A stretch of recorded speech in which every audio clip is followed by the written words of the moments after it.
Good afternoon, and thank you for taking the time to watch our finance forum for January 2024. My name is Jason Russell. I'm with Neo Home Loans, and I am the chair of the Northern Solano Association of Realtors Finance Committee.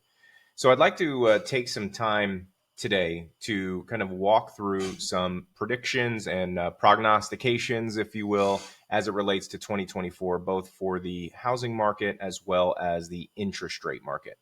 And at this time last year, one of the sayings that was going around and still is kind of popular to this day is the idea of date the rate and marry the home. And the reality is, consumers are tired of hearing that saying. Buyers are overwhelmingly still nervous about the housing market, and they really need someone to give a balanced perspective.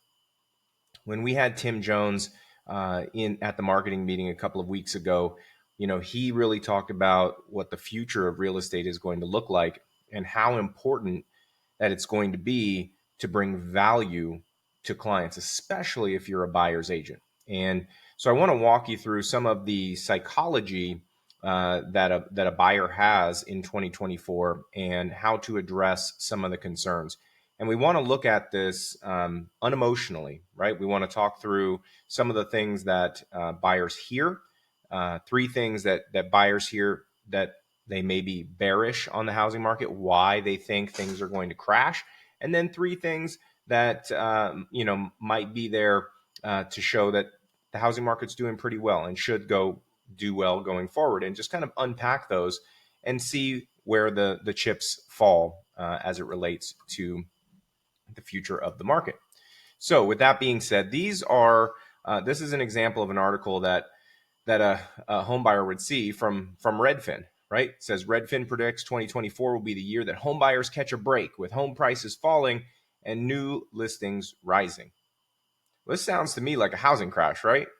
And there's a lot of confusing and conflicting media out there. And so we need to be well versed as real estate professionals on both arguments, to both connect to our buyers, but also to help them overcome some of the fears that they have.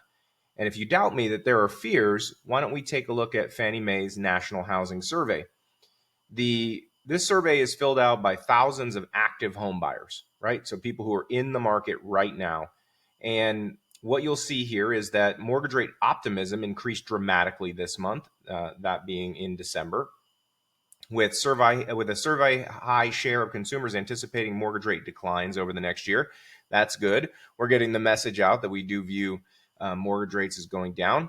This significant shift in consumer expectation comes on the heels of the recent bond market rally and an already significant downtick in 30-year mortgage rates from the high of nearly 8% in November to 6.62% in the past week. So this was a couple of weeks ago. Rates have been pretty much flat since that article came out.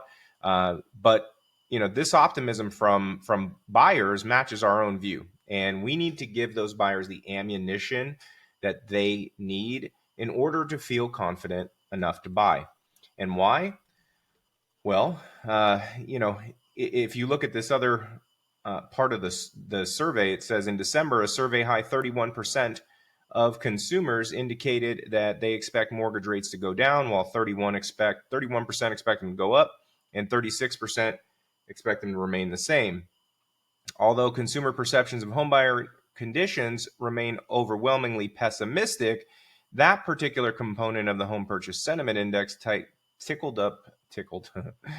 up slightly month over month, with 17% of consumers now indicating it's a good time to buy, as opposed to 14% last month, which was a survey low. So only 17% of consumers believe that it's a good time to buy a home. And that means that 83% of people believe that it's a bad time to buy a home. And it's going to be, it's going to be difficult to move the 31% of people who think that mortgage rates are going to go up. But we need to be able to alleviate those concerns as well as others. And my aim in this presentation is to arm you with the information you need in order to serve your clients better and to provide them the data and facts that they need to make a decision going forward. So let's talk about some of the things that home buyers or potential home buyers see on a day-to-day basis. They see this on Reddit, they see it on YouTube, Instagram. There's plenty of arguments of why housing is doomed, but we'll walk through the three that I probably see most often. Number one, rates could remain elevated or go even higher. And if rates continue to rise, demand could potentially fall low enough to bring prices down. However, in order for this to be true, the economy would have to be very strong going forward. And the reality is high rates and affordability, this is a huge reason and a piece that the housing bears focus on. But to a certain degree, this is actually kind of bullish, right? Because we have seen home prices go up despite mortgage rates going from 2.75% to 8%. Despite all of that, home values continued to rise. And further, it's a near certainty that rates will fall significantly within the next year, which we'll talk about. And that will help offset both the affordability factor as well as spur on an enormous amount of demand that goes into it. And so looking at the argument that I would make as it relates to interest rates is that have been four things going on in the economy that I'll go over. First of which is an inflation spike, right? So somewhere between 3/4 of the time that the US has seen inflation that's gone up by more than 3 percentage points over a 12-month rolling period, there has been a recession within 36 months. Okay. Number two, an inverted yield curve.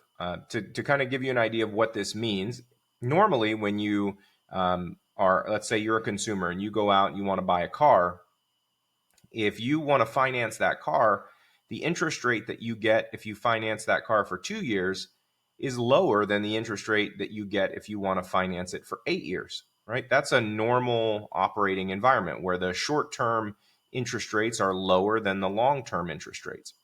Well, when the opposite becomes true, they call that an inverted yield curve, where short-term rates are actually higher than long-term rates.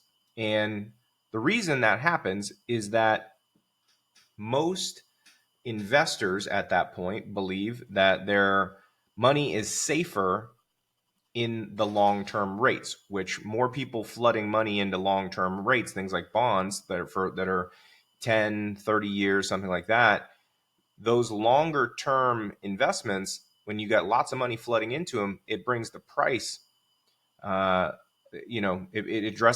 pushes the yield, I should say, on those lower as the price goes up, because price and yield have an inverse relationship. And we have seen historically that when you have an inverted yield curve, it has preceded every recession for the last 8 recessions spanning 50 years. Anywhere from 6 to 24 months after that yield curve inverts, we end up with a recession.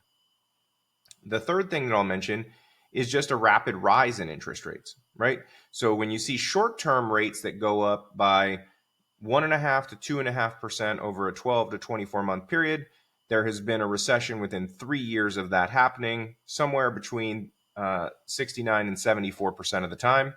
And then the fourth thing is oil price shock. When oil prices go up by 25% over a 12-month period, the U.S. has entered a recession about 46% of the time. And so each of those things happening individually would tell you that there's something kind of going wrong with the economy, kind of in the gears of the economy with each one of those individual items. However, in totality, when we see all 4 of those items happening, there has been a 100% chance of a recession happening. These 4 things have never happened and a recession not occurred. And when we have a recession, money flees the stock market and goes into bonds, right? People want to hunker down, ride out the storm, and put their money in a more safe investment. And when people put money into bonds, mortgage rates go down. And again, this comes down to the whole price yield piece, right? So mortgage rates, to a large degree, follow the direction of the 10-year Treasury yield. And so when money is flowing into bonds, there are fewer bonds available to buy, so people have to pay more to get them. So that pushes the price of bonds up. As a result, the yield, the amount that is paid out to those buyers, those purchasers of the bonds, goes down. And as yields on a 10-year Treasury bond goes down, mortgage rates follow. So if there is a recession, mortgage rates will go down. So yes, could rates remain higher than they are today? Of course, anything's possible, but it would be something that would not have been seen in our history, right? Where you have these four, I'm calling them the four horsemen of a recession happening, and not have a recession, right? So that's the first thing that we'll try and address. The second one that people hear is that unemployment is going to force homeowners to sell. And this to me is the one argument that really makes sense to me with as it relates to home prices coming down, right? Is because it's a mathematical impossibility for home prices to come down without the market being flooded with some level of significant inventory, right? That's what we saw in 2007 through 11, is that inventory went way up, demand was down, that pushes prices down. Supply and demand has determined the price of almost every item going back to the ancient Egyptians, right? So let's unpack that. If you look today at where home values are compared to how much people owe, if you look at the blue line here, the total value of the entire real estate market in the United States is $45.5 trillion. Conversely, the total mortgages outstanding at this moment is 12.9 trillion. So if you take 45.5 minus the 12.9, you get the total equity in all properties, which is $32.6 trillion worth of equity that homeowners have. If you compare that to, if you go back and just look back on this chart to 2009, 10, 11, 12, you can see that the black line goes underneath the yellow line, which means that there were more mortgages outstanding than there was equity. So in other words, people were upside down in their homes.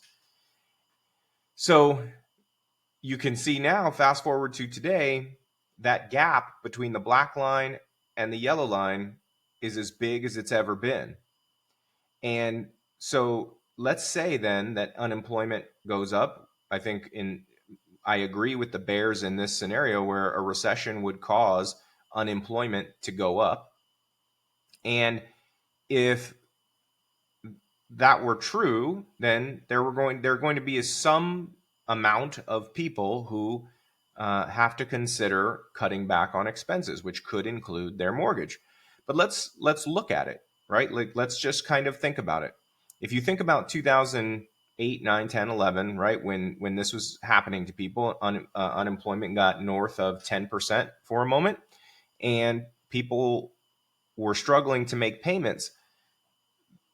They were upside down in their house. They couldn't refinance into a lower rate to get their payment down. They couldn't sell their home for a profit because they owed more than the property was worth. Fast forward to today, and they have so much equity in their home. Now, obviously, there are some people who are upside down. The last estimate I saw is that somewhere around 3 to 4% of Americans are currently upside down. But the vast majority of people either A, own their home free and clear, which is the case for about 44% of all homes in America are owned free and clear with no mortgage. So those folks aren't really worried about making a mortgage payment at all. But the rest of America still has an incredible amount of equity. So why would they short sale a house? They wouldn't short sale a house because they owe less than the property is worth. So why wouldn't they just sell it in an orderly fashion at the market value? We're not talking about 60 cents on the dollar foreclosures flooding the market, right? Why would someone go into foreclosure when they have a significant amount of equity? Why wouldn't they just sell the home, right?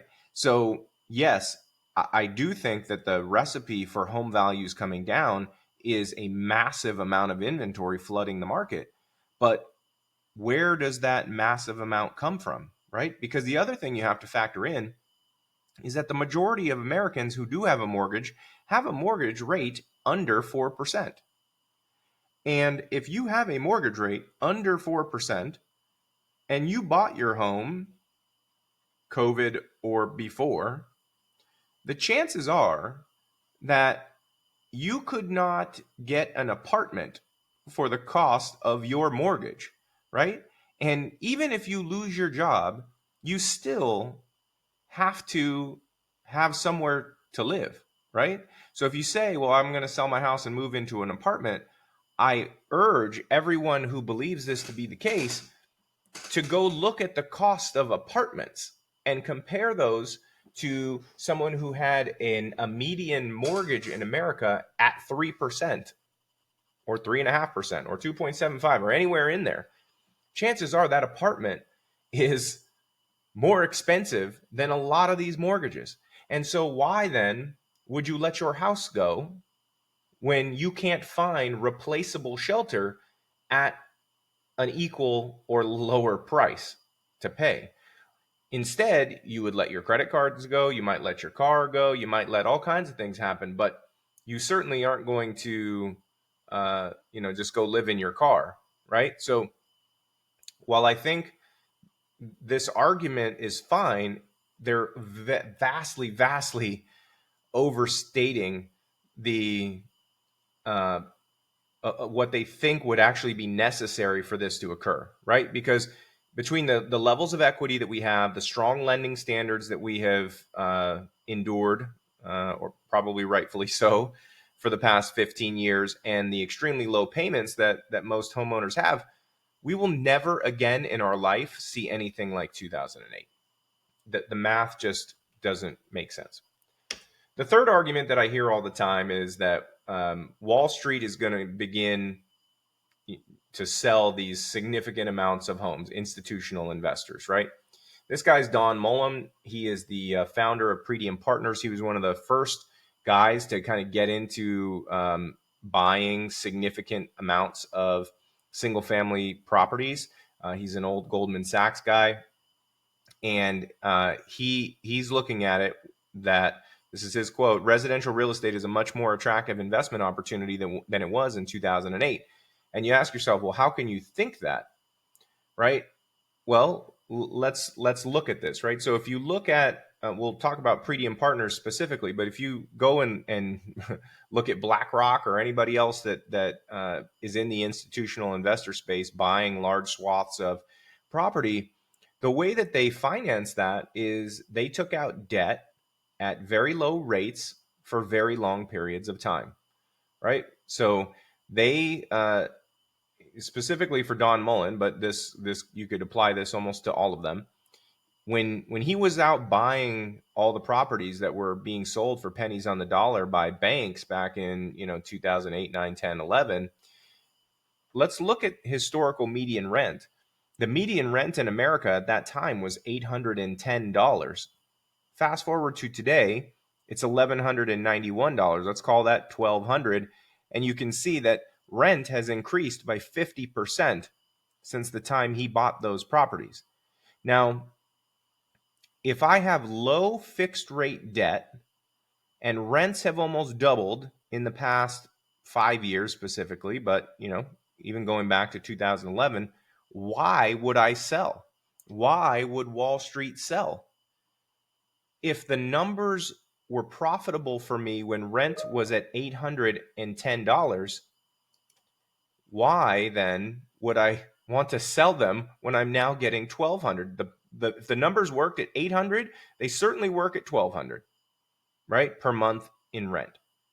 So Yes, I think there's some localized selling going on, but if you were going to see these people sell, if you could come up with a reason for that to be true, it's highly unlikely that they're going to sell them piecemeal in the market where traditional home buyers could buy them.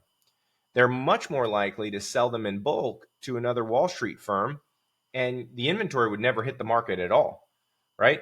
So I'm not buying this one completely. I do think that some of these Wall Street guys will look at it and say, hey, we've had these properties in wherever Phoenix for a long time. Rent is starting to come down. There's oversaturation in Phoenix or maybe Austin or something like that. Let's let some of these properties go. Sure, but they're not going to sell enough to make any sort of real dent on the inventory problem that we have.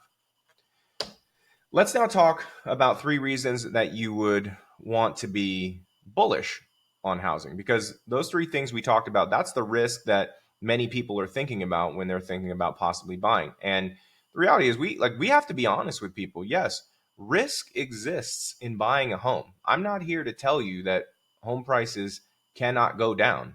Like we just went over a 5-year period where they did. But there's also a risk in waiting. And we call that opportunity cost, right? The idea of losing appreciation, rent going up in perpetuity, etc. While you wait for a home price crash. So let's show 3 of the kind of tailwinds that housing has going for it. Number 1, resiliently strong appreciation. Now, most experts predicted a housing, not a crash necessarily, but maybe a correction this year where home values would go down. When I did this presentation last year, I said that I believe that home values would go up in the low to mid single digits. And as we look at 6 different real estate indices, Case-Shiller being to me the gold standard of home price appreciation. But if you like FHFA, CoreLogic, Black Knight, Zillow's probably the most conservative of them, and Redfin, all of them are up year over year from the time I did this presentation a year ago, anywhere from 3% to 6.5%. So this all happened in the last year. So we should be asking ourselves, why did real estate prices go up despite mortgage rates going from 2.75% to over 8% in October? One of the guys that I follow and admire deeply, Barry Habib, he likes to remind us over and over that everybody predicted that housing slide, but here we are, 4 to 6% appreciation, right? And if there's his team kind of predicts that there's a survey of prominent economists out there that over the group of them, they expect 18% appreciation in total over the next 5 years. And I think that's probably being a little conservative. But again, if home prices went up with rates as high as 8%, what do you think is going to happen when rates go down under 6? It's unlikely to slow down, right?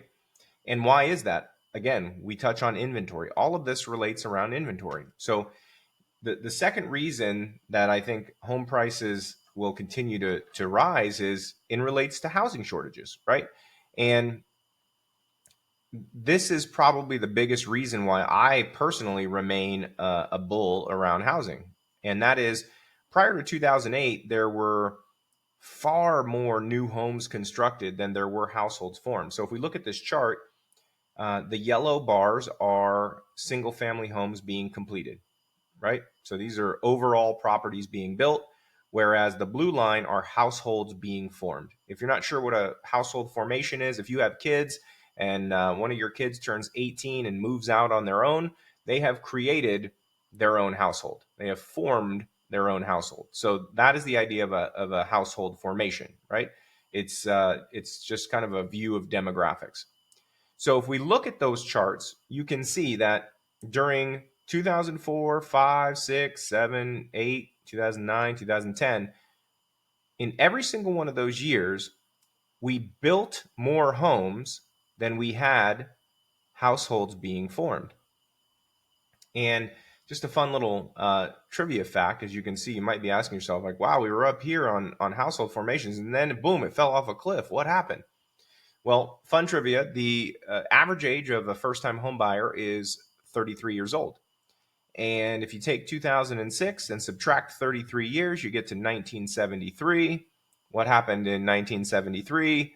Roe v. Wade passed, abortion became legal, contraceptives were becoming more mainstream. So inherently, you're going to think to yourself, wow, that makes sense that 33 years later, we don't have a lot of people that are 33 years old looking to buy a home. But at the same time, we were having the smallest amount of first-time home buyers ever. We were building the most amount of houses on record. That is the opposite of supply and demand issues that we have today, right? We had way more properties being built than we had people to buy them. You fast forward to today, and you can see the blue line starts to go over the yellow line, right? That means we're forming more households than we are completing homes. And this is the main culprit as to why home prices crashed in 2007 through 11, is we had too many of them with too few people looking to buy. But you fast forward today, we have the opposite problem. And it's a problem that will likely continue in perpetuity, because I have yet to hear a good answer as to how we can build more homes for people to live in. Because home builders that, pardon my language, lost their ass over here, they remember the painful history that this caused for them as a business. And so since that time, they've been very cautious about building too many homes. They're following the demographic trend lines, and they're purposefully keeping things lower to make sure that profit margins can remain high. And I don't blame them for this. They're a business. They don't owe anybody anything in terms of like just building to build. But that also means we can't rely on them to save us from this problem. So what we have now is we have 10 years basically of pent up demand. This gap between the blue and the yellow, these people need to buy a home, but they haven't. And we have 10 years of people being backlogged. And especially, going back to 2022 and 2023, these people, there's a portion of them that absolutely would have bought in 2020 and 2021 when interest rates were low, but now they can't or won't because they're not comfortable with the payments. And so this housing shortage problem is legitimate, it's real, and it is the number one reason why I think most experts who are bullish on housing are bullish, right? It's because of the inventory problems. If you look at housing starts, right? So if you look at this is through November of 2023, right? So the total number of completions, these were homes being completed, both apartments as well as single family homes. We had 1.45 million total units being built between apartments and single family homes. 960,000 of those are single family homes. Guess what? We had 1.9 million current households, right?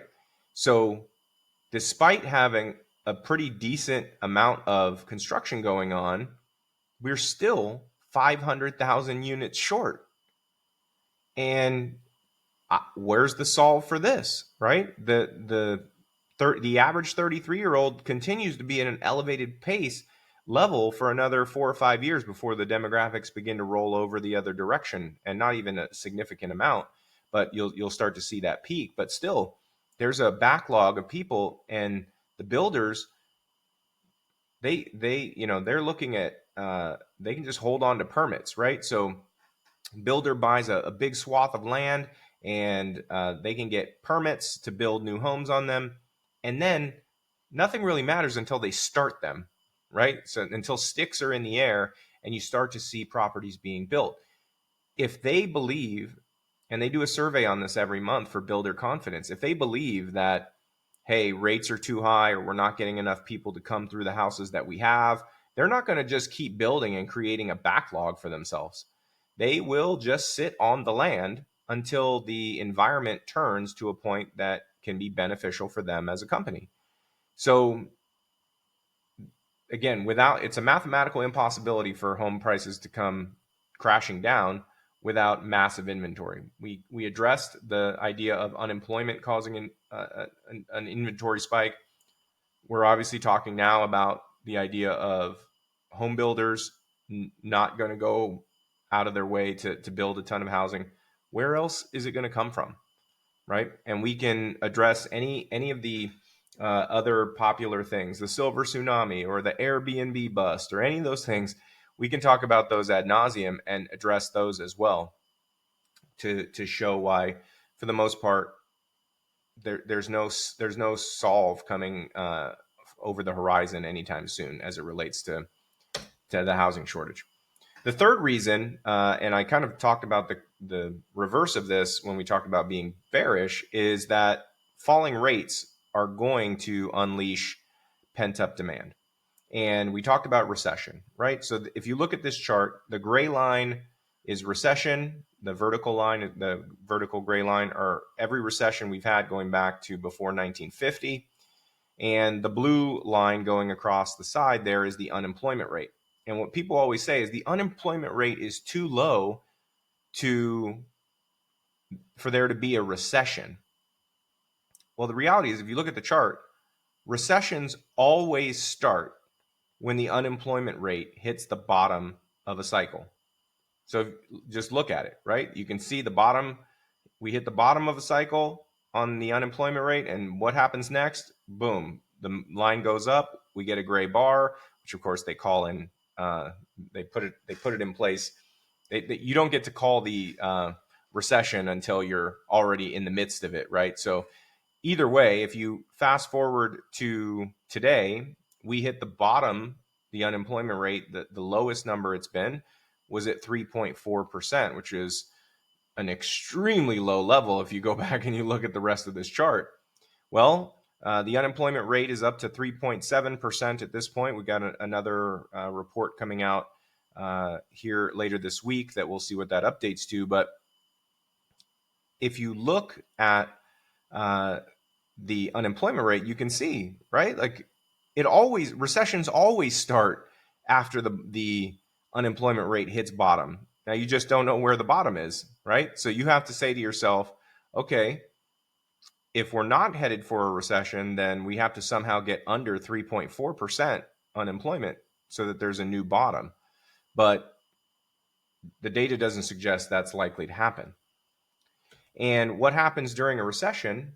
Well, number one, with 100% certainty, mortgage rates go down, right? We talked about what happens with the Treasury yield and all that stuff earlier in the presentation, but you can see here that during every recession going back to the 70s, when there is a recession, mortgage rates go down.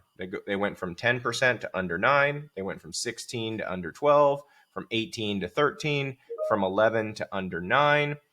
They went from mid 7s to mid 6s. They went from 6 to under 5. They went from 3.75 to 2.75. This is 100% accuracy, right?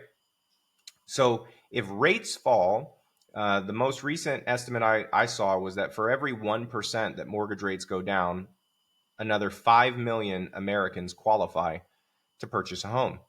So if that is, in fact, the case, and mortgage rates do come down as rates go down, whether it be from a recession or just the natural movement of things, there will be a significant amount of demand coming in the market. Now, I know it's anecdotal, but when we got rates into the high fives in the early to mid part of 2023, tons of buyers came flying out of the woodworks. I can almost guarantee you that but when mortgage rates get back into the fives, that same rush is going to come. And when you have that same rush without there being a significant amount of inventory, what is that going to do? You have high demand, you have low supply, that pushes prices up. The level of pent up demand that we have is unparalleled. So the people who are waiting for home prices to come down, look, home prices were cheaper 5 years ago, and they were cheaper 5 years before that, right? Like you can go back throughout the history of time to show them that, right? Now, of course, all real estate is local. Everything's hyper local. So this is a presentation or a market report, I should say, that I put out every single week, and it comes out faster than you see the data on trend graphics, which many of you have access to through berries and such. But this is something that I send out, and I put out a little commentary that goes with it, just to kind of walk through, what the market here locally is doing. If this is of any interest to you, I'd be happy to send it to you. I'm not going to spam you or anything, but if it is, you can scan this QR code, and I will send it to you every week as I put it out. So let's talk about 2024 and some of the things that I'm really, really keeping an eye on.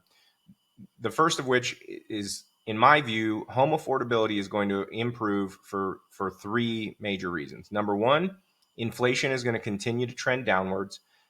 Jerome Powell at the press conference from the Fed yesterday came out and admitted that some of the measurements that they use specifically around shelter inflation take a while to show up, usually somewhere in the range of 12 months or so. And with that being the case, and shelter inflation being such a huge part of the overall inflation numbers, as that shelter inflation meets up with reality, which is that in most areas, new rents are somewhere between 1% increase and a negative, right? And we're talking deflation. As those numbers roll into the overall numbers that they measure inflation with, we should see inflation overall continue to come down. As inflation goes down, mortgage rates go down. That is a positive. That is a positive factor. The other piece is that with those mortgage rates decreasing, whether it be strictly because of inflation or if we hit a recession, that's going to help affordability. It's counterintuitive. And if we lose 10% of the workforce and 15 million people are out of work, obviously those people aren't going to buy a home. But if there are 150 million working Americans and we lose 10% of them to unemployment, there's still 135 million working who likely would want to buy a home, especially because rates are lower. And when rates are lower, their payments are lower. And then the third thing that I'll mention is that incomes are increasing. I know that sounds crazy. A lot of people are probably going to watch this on YouTube and tell me I'm out of my mind. But the affordability, I think, is helpful. I do think, as I just shared with you, that housing supply is going to continue to remain low because new construction is not going to get out over their skis, as well as the demographic piece of continuing record amounts of household formations. I shouldn't say record because the baby boomer generation was much higher, but as it relates to the last 20 years, much higher household growth rates than we've seen. So in other words, demand, right? So supply will remain low, demand will remain high, and that should continue to push housing prices higher. And then the third point that I'll make is that I think rents will remain elevated, right? So the amount of vacancies currently for rental properties is very low, right? There's not a lot of properties to rent. Now, there are a lot of multifamily apartment buildings that are currently under construction that we may not see for another year or so. So that could certainly change. But I think as it relates to 2024, those low vacancy rates will continue to keep rents elevated. So going back to the income increasing part, I want to just kind of go through a quick exercise with you so you can kind of look at this, right? And I'm going to do some quick math on why affordability isn't quite as bad as the media claims. But like most narratives, it's rooted in some partial truth. It's not totally wrong. It's just missing important factors that impact affordability. And what are those factors? First of all, you have the price of a home. The second part is you have interest rates that create payment. And then the third part is the borrower's income.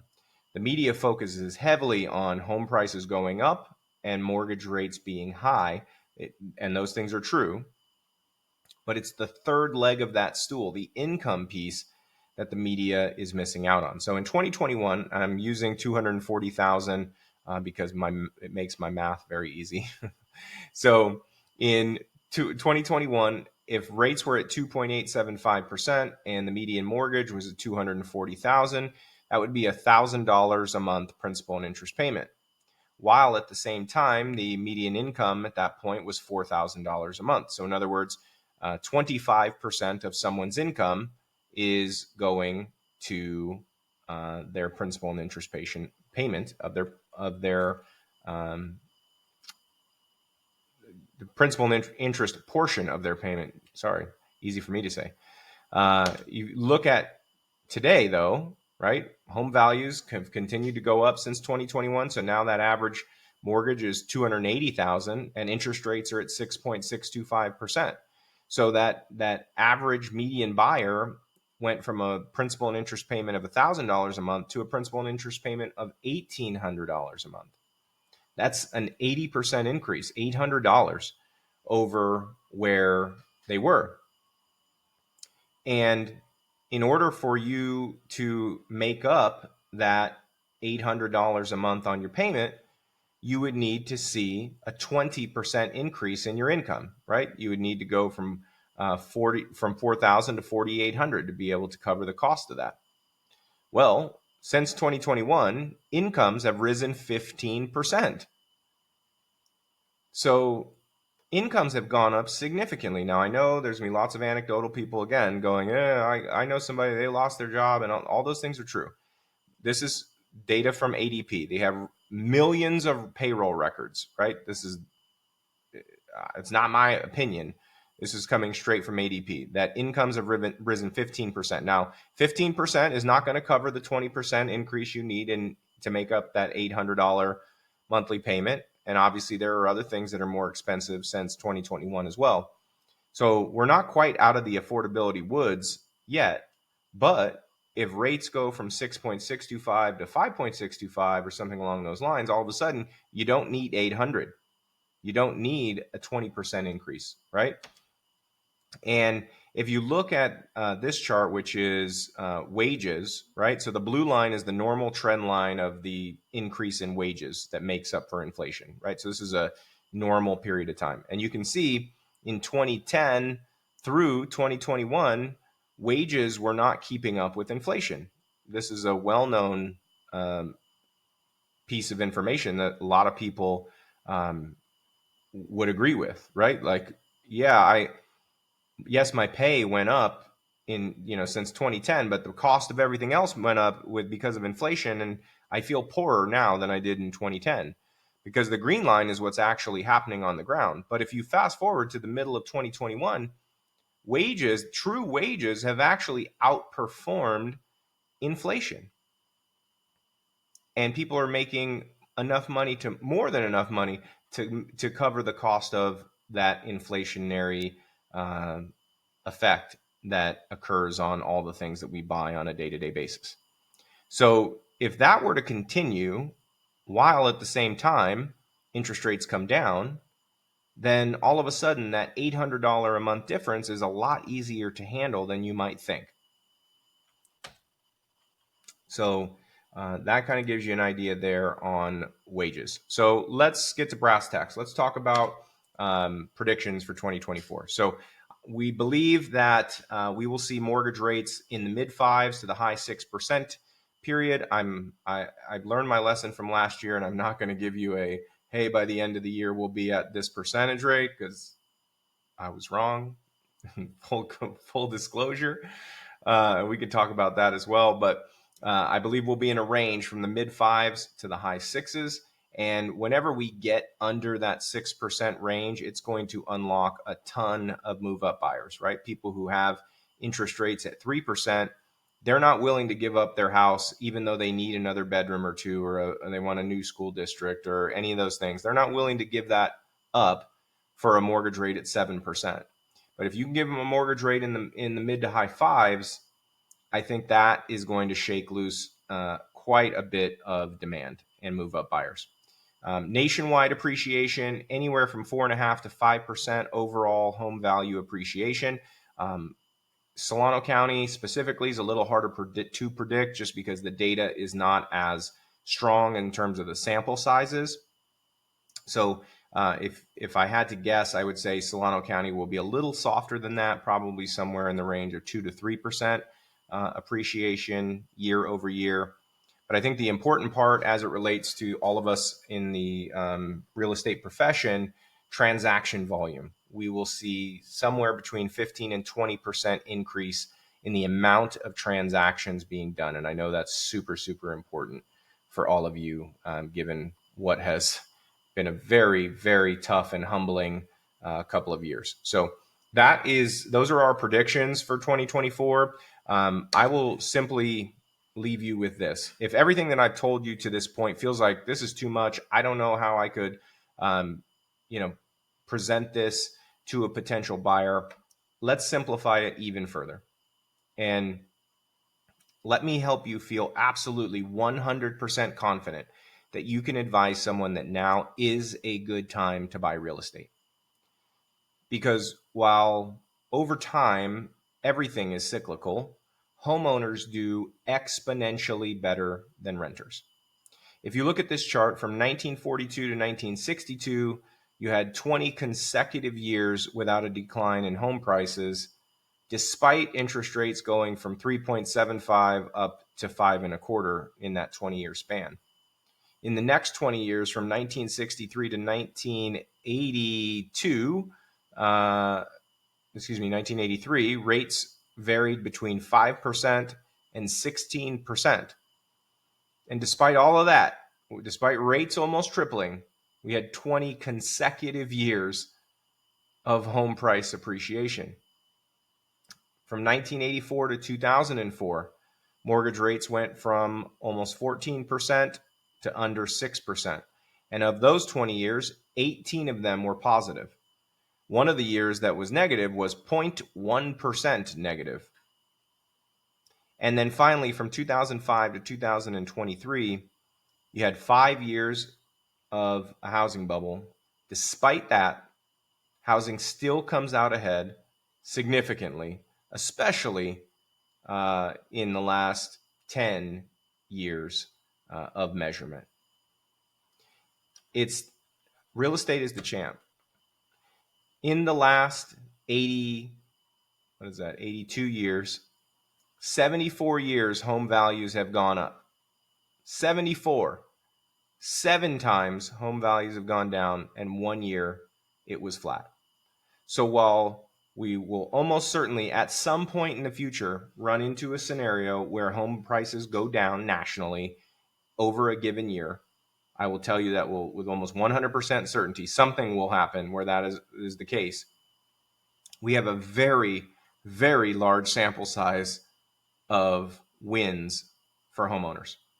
And what those wins look like is an improvement to their net worth. And if you look at the net worth of a renter compared to the net worth of a homeowner, the proof is in the pudding. In 2010, the net worth of a renter was $5,400. In 2022, it was $10,400. It almost doubled, which in and of itself, great. In 2010, the gap between net worth of a homeowner in the middle of a housing crisis, I'll add, and that renter was $182,000. That's the difference in net worth between homeowner and renter in 2010.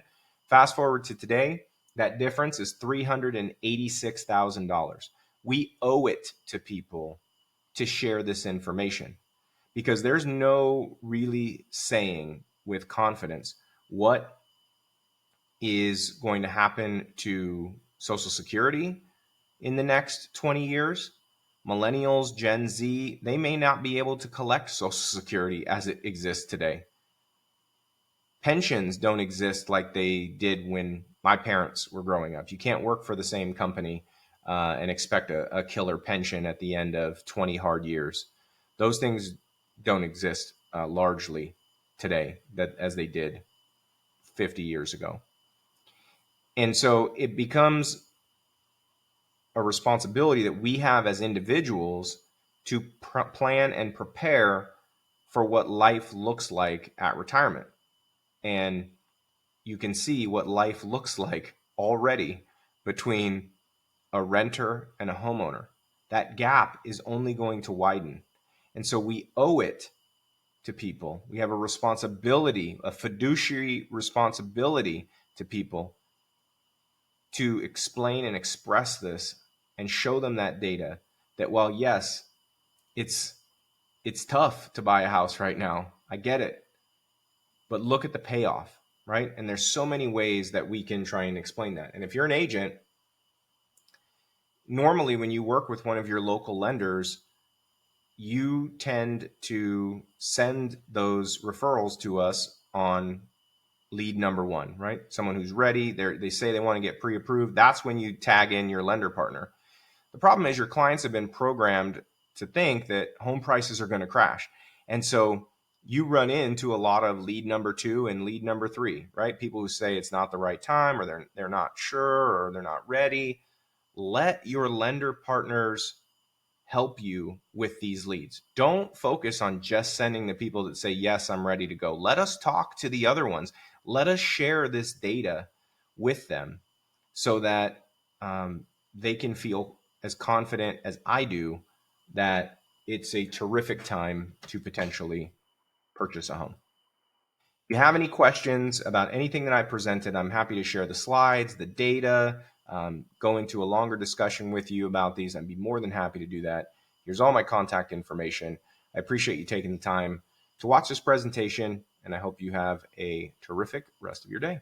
Thanks.